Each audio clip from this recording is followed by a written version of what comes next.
আজ আমরা চলে এসেছি সিভিল এভিয়েশন উচ্চ বিদ্যালয়ে। আজ সারাদিন এই স্কুলের প্রাঙ্গণে এই স্কুলের শিক্ষার্থী বন্ধুদের সঙ্গে অনেক মজা করব। তো চলো শুরু করা যাক আমাদের আজকের অনুষ্ঠান কিশোর সবুজ পাঠশালা। আমরা শপথ করছি যে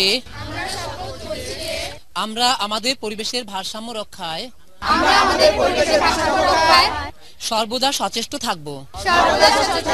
প্রত্যেকেই প্রতি বছর অন্তত 5টি বৃক্ষরোপণ করব এবং অন্যকে বৃক্ষরোপণে পরামর্শ দেব।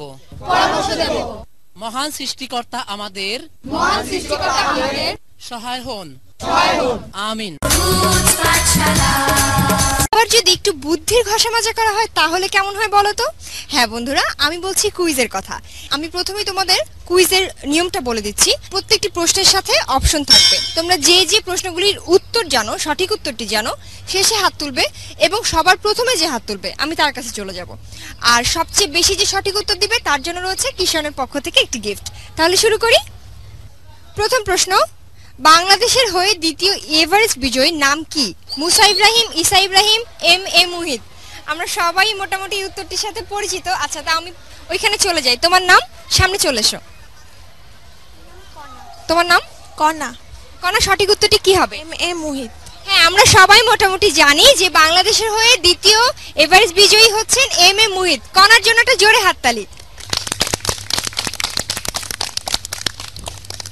পরবর্তী প্রশ্ন, নিঝুম দ্বীপ কোথায় অবস্থিত? কক্সবাজার, নোয়াখালী, ভোলা। সবার আগে তুমি, তোমার নাম?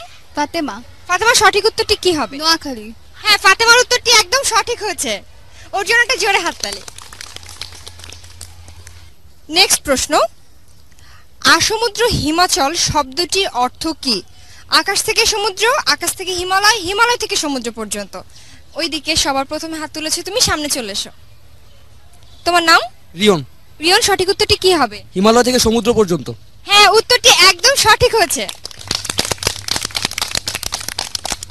পরবর্তী প্রশ্ন, ভিটামিন ডি এর অভাবে কোন রোগ হয়? রাতকানা, স্কারভি, রিকেট। আচ্ছা, আমরা সবাই জানি আসলে যে ভিটামিন ডি এর অভাবে কি হয়। তোমার নাম? জয়া। জয়া, সঠিক উত্তরটি কি হবে? রিকেট। আচ্ছা, সবার কি মনে হয় উত্তরটি সঠিক হচ্ছে? সবাই একসাথে বলি আমরা। হ্যাঁ, আমরা সবাই মোটামুটি জানি যে ভিটামিন ডি এর অভাবে রিকেট রোগ হয়। জয়া, তোমাকে অনেক অনেক অভিনন্দন, তোমার উত্তরটি সঠিক হচ্ছে। নেক্সট প্রশ্ন, বাংলাদেশের প্রথম পাঠাগারের নাম কি? হরিহরন, রাজা রামমোহন রায়, মৌলানা ভাসানী। আচ্ছা, আমি আবার ওই দিকটাই চলে যাই।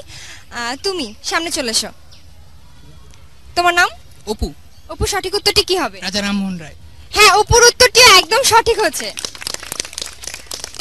পরবর্তী প্রশ্ন, বিহগ শব্দের অর্থ কি? বর্ণহীন বিষাক্ত পাখি। আচ্ছা, তুমি সামনে চলে এসো। তোমার নাম? রিজা। রিজা, সঠিক উত্তরটি কি হবে? পাখি। হ্যাঁ, উত্তরটি একদম সঠিক হচ্ছে। তবে পাখির যে আরো অনেক নাম আছে তা কি তুমি জানো? জি। কি কি? বিহঙ্গ, খেচর। হ্যাঁ, উত্তরটি একদম সঠিক হচ্ছে। হ্যাঁ বন্ধুরা, পাখির আরো অনেক নাম রয়েছে, যেমন বিহঙ্গ, খেচর, পক্ষী, খগ ইত্যাদি অনেক কিছু। আমার শেষ প্রশ্ন, বাংলাদেশের পরিবেশ রক্ষার কাজ করে কোন সংগঠন? ব্লাস্ট, বাপা, আশা। আচ্ছা, সবশেষে তোমার নাম? ইস্তিয়াক। ইস্তিয়াক, সঠিক উত্তরটি কি হবে? বাপা।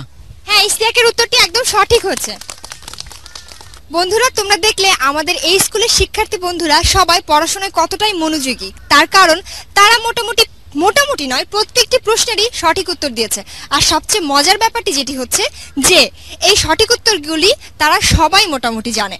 আর তাই তোমাদেরকে অনেক অনেক অভিনন্দন এবং তোমাদের জন্য রয়েছে কিশোরের পক্ষ থেকে একটি গিফট।